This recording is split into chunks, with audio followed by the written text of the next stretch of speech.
Okay, right about the 5-minute mark. Doesn't sound much different to me than when I started it.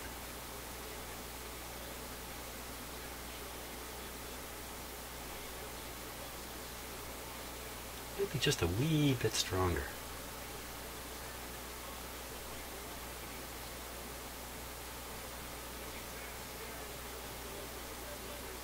Definitely.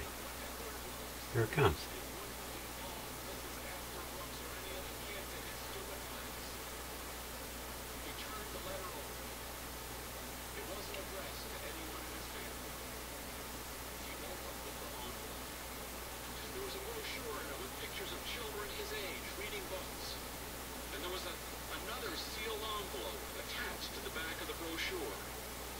At that envelope carefully.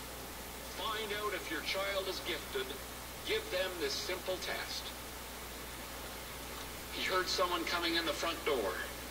Sam shoved the test and the brochure in his backpack. He did the test that night. Sitting at his desk in his bedroom, his door closed, his legs swinging on his chair. His homework spread out beside him in case someone came in the room. There were 10 questions, and he already knew the answer to 3 of them. If you were in a square house with 4 walls and 4 windows, and if you were looking south, no matter which window you looked out of, and you looked out of one of the windows and saw a bear, what color would the bear be? Sam was smiling as he wrote the answer with a specially sharpened pencil. White. The bear was white. The house was at the North Pole. He checked the mail every day. And each day he flipped through the pile of envelopes on the kitchen table with his heart pounding. It took 3 excruciating weeks. On a Thursday, 3 weeks after he had sent in his test, he came home and he found what he was waiting for. A large envelope with his name on it from the Read-Write Educational Institute in Boulder, Colorado. He opened the envelope in his room with the door closed. Dear sir, thank you for your recent inquiry. We at the Read-Write Educational Institute believe nothing is more important to the society than the academic success of our children. One of our educational consultants has scored your son's results. Sam's heart was pounding. We are delighted to inform you that his score makes him eligible for our enriched study program for gifted students. Sam sighed heavily. He began to nod slowly. He wasn't surprised. But he was relieved. As a successful applicant at the grade 6 level, we have enrolled your son in our monthly program for accelerated study. Each month, your son will receive a workbook designed to challenge and advance his learning. Sam smiled. This was just what he needed. We will invoice you a low monthly charge of $6.99 plus shipping and handling. You may cancel at any time. Sam looked at the book lying on his desk. He could afford $6.99 a month. This was, after all, an investment in his future. A surefire ticket away from Mrs. Estabrooks and her class of losers. After a few months of the program, when he was really accelerated, Sam would get the school to give him the same test that Ray Abood had taken. That night, as he lay in bed, Sam imagined what a gifted school would be like. They surely wouldn't waste time on things like math and social studies. Gifted students like him wouldn't need that. There'd probably be trips. Sam imagined getting on a gifted bus to go to places like the circus. And it wouldn't be one of those yellow buses. It would be a bus with toilets and video screens. Mrs. Estabrooks would regret the day she was mean to him.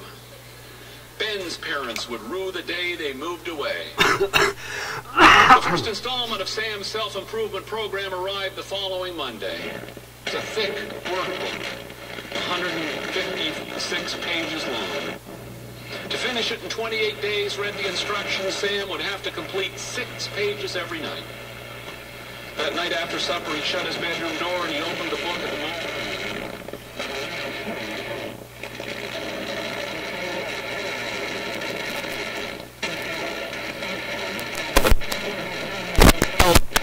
Gifted.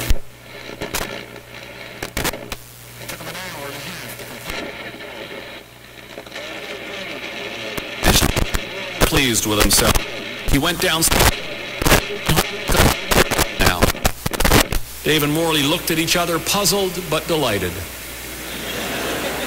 Before he turned off his light, Sam picked up an essay that had arrived in his package from Colorado. It was about gifted people, just like him. He learned that just because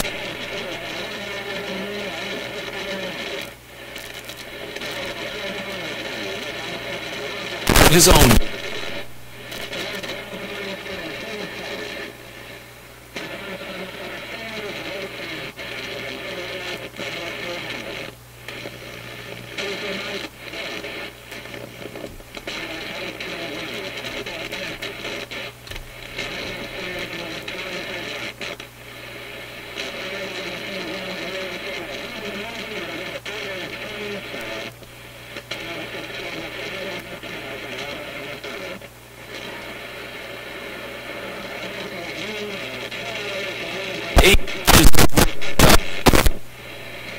on Saturday morning, he just to catch up. He was exhausted, but he could feel himself getting smarter. That was the Monday Morley got a call from the secretary at Sam's school. We didn't wear shoes today.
Okay, so I'm testing the tester. The radio's working. Clear framed like. So I expected if I could use my shortwave radio to pick up the 10.7 in the IF, I should have been able to do it just then. But apparently that didn't work well at all. Bit of a mystery to me, but so much for my whole test experiment here. Remains a big question mark as to whether that's any kind of effective way of doing anything. But getting back to the radio now. What I want to do is radically change the temperature of the components in here. And you know, I don't have a can of freezy spray. All I've got is contact cleaner, for crying out loud. I think it's a fairly harmless stuff here. I'm not sure it's terribly cold. It's pretty cold in the can. Everything's cold in here. Well, let's give it a go for what it's worth. It's supposed to dry away to nothingness, so. Nothing, however, had changed with the other kids in his class. He spent his recesses alone. He didn't play soccer or tag. Sometimes he stayed at his desk and read. When he went outside, he would walk rapidly around the schoolyard with a preoccupied frown as if he were going somewhere. Weaving around the playground like he was on an errand. A strange boy, said the gym teacher, Mr. Lovell, one morning. Lonely, said Mrs. Esterbrook. By the end of the month, when a second workbook arrived, Sam still had 18 pages left in the first. Did that get quiet? He read the letter to parents with a sinking heart. Do not let your child fall behind. It's imperative they keep up. The letter gave a list of strategies sprayed too much too fast. Recalcitrant children. Recalcitrant in the dictionary. He made himself a new schedule. If he followed this schedule, he'd be caught up by the middle of the second week. He folded the schedule and hid it under his mattress. That Thursday, he didn't go to Scouts. Too much homework, he said. I think I should speak to your teachers. Huh.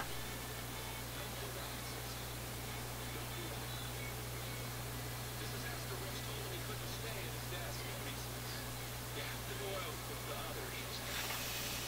She found him the next day sitting alone under a tree in the corner of the playing area. He had his shoes and socks off.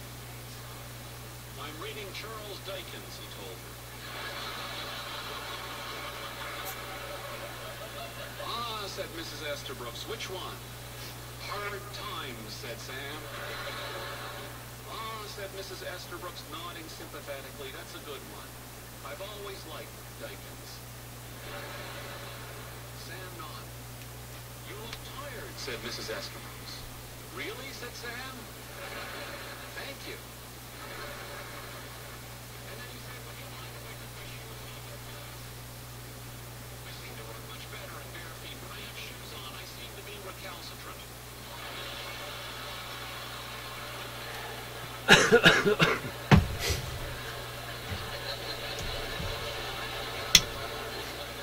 Then he yawned. Something happened there. Bucky Zaharis cornered him the next day. Hey, Einstein, said Mark. Want to play tag? And kept walking. But Bucky Zaharis slapped him on the back hard. You're it, he said. Sam didn't want to have anything to do with any of these kids. Sam didn't want to be noticed. But he had made himself so noticeable he was becoming an object of ridicule. He was too exhausted to care. He did care. He wanted to cry. He did cry. Murphy arrived at the beginning of the next week. Murphy from Winnipeg. A small boy for his age who sealed his fate on his first morning in school by striking out 3 times in a row during a gym class baseball game, with men on base each time. The next day at recess, Sam settled into his spot under his tree at the far end of the playground and began to take off his socks and shoes. And when he looked up, there was Murphy peering at him over his glasses. Sam said, what? Murphy said, how come you're not playing tag? Sam said, because I'm gifted. Murphy said, how do you know? Sam said, because I was tested. Murphy said, I'm gifted too. Murphy said, no. And Sam said, then how do you know you're gifted? Murphy said, I can just feel it. Sam said, I have a test. Murphy came home with Sam that day after school. Sam had another test that came with a first workbook. It says it's for siblings, but I don't think it matters, said Sam. Murphy nodded. It costs 52 cents for a stamp to the States, said Sam. Murphy said, I know. Sam said, do you want to play on the computer? Murphy came over again the next afternoon, and again the next one, and then 2 afternoons the following week. And then Sam went to Murphy's house twice. Murphy was making it more and more difficult for Sam to keep up with his workbook. Every night he fell a few more pages behind. When he received the third workbook, he was barely a quarter of a way through the second. He was trying so hard, but he was falling further and further behind. He worried that gold maybe solder he was joint. getting recalcitrant. Can you see it? When Murphy got his letter from the Read-Write Educational Institute, he called Sam right away. Same as you, he said. Same letter, same score, same everything. We should talk, said Sam. Bring the letter. They met in the schoolyard. It was 5 o'clock and the only other person around was a man hitting tennis balls against the school wall. They went around the corner to the tree where Sam was sitting. The recess he met Murphy. He didn't sit there much anymore, because usually at recess, Sam and Murphy played or sometimes just walked around talking. When they got to the tree, Sam took out his letter and took Murphy's letter from him, and then he reached into his pocket and got out a package of matches he had snuck from home. Murphy said, "What are you doing?" Sam lit a match and said, "We're burning these." Murphy thought he was joking. His jaw dropped when Sam put the match to the first letter. "What are you doing?" he said again. "I know what I'm doing," said Sam, as the letter flared under the graying sky. He waved it away from his body, and then he let it go, fluttering orange and black bits onto the grass. "It's better this way," said Sam, inhaling the sweet smoke in the late afternoon. "It's better no one knows. We'll wait until we're older to be smart. Being gifted is too much work." Thank you very much.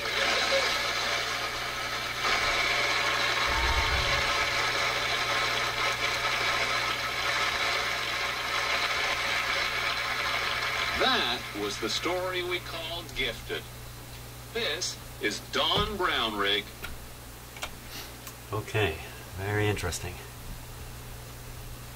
Very interesting. So, if you didn't quite catch it, the lead on that little capacitor is really not soldered in there properly. And I can tell because when I wiggle the capacitor, I can see the far end of the lead moving. Also, when I'm pushing up in this area, I seem to get some effects, but I think it could literally be because of this a thing I'm using to push with is influencing some of the circuits in here.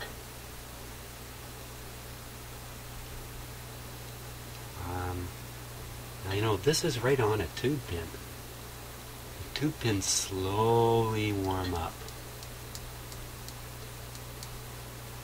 Let's fix this. Let's fix that first. Now, some of you had suggested I go through and resolder all the connections in the radio, and I'm reticent to do that for a couple of reasons. One is, well, there's a couple, quite a few actually. It's a lot of work. Secondly, there's a risk involved in introducing more trouble. Not resolving trouble, but introducing even more trouble. And I never like just kind of winging it. When it, like shotgun work like that. Didn't help me understand a darn thing in the end. Okay. It's probably just a matter of melting that solder. And, by the way, both of my children were tested for giftedness, and they were both found to be gifted. And they both went through the gifted course here in Ontario, and I think most of Canada. The school system tries to recognize children who are, well, the term is gifted, and moves them into special classes and changes the program around to suit them better. Basically, they end up in a classroom full of gifted kids. Both my sons made a huge difference in their lives.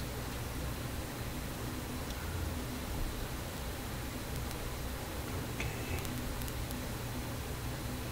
Both my sons are older now, of course.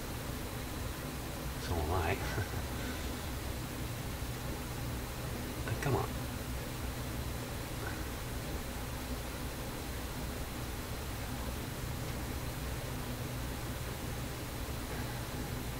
But the advice to resolder everything is not that terrible advice, really.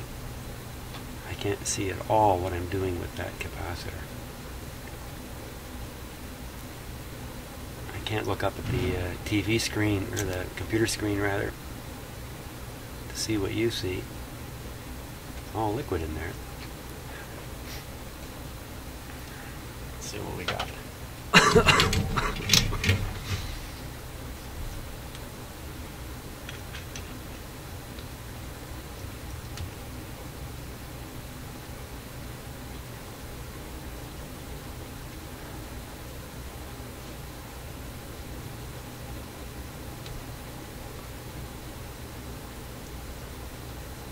appear to have got it.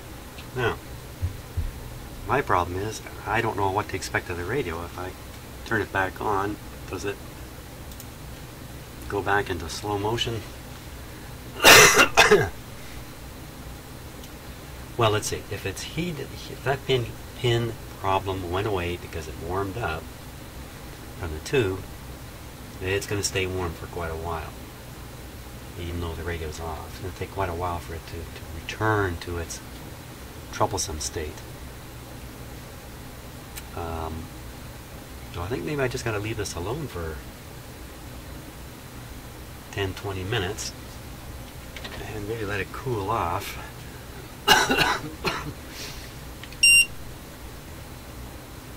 See, I'm getting like a reading of, I was getting 40 there. Yeah, so that's warmed up quite a bit actually. 32, 36, 38, 40. Let's see, my bench over here is 12 degrees. Oh my god, it's 12 degrees. That's pretty darn cold.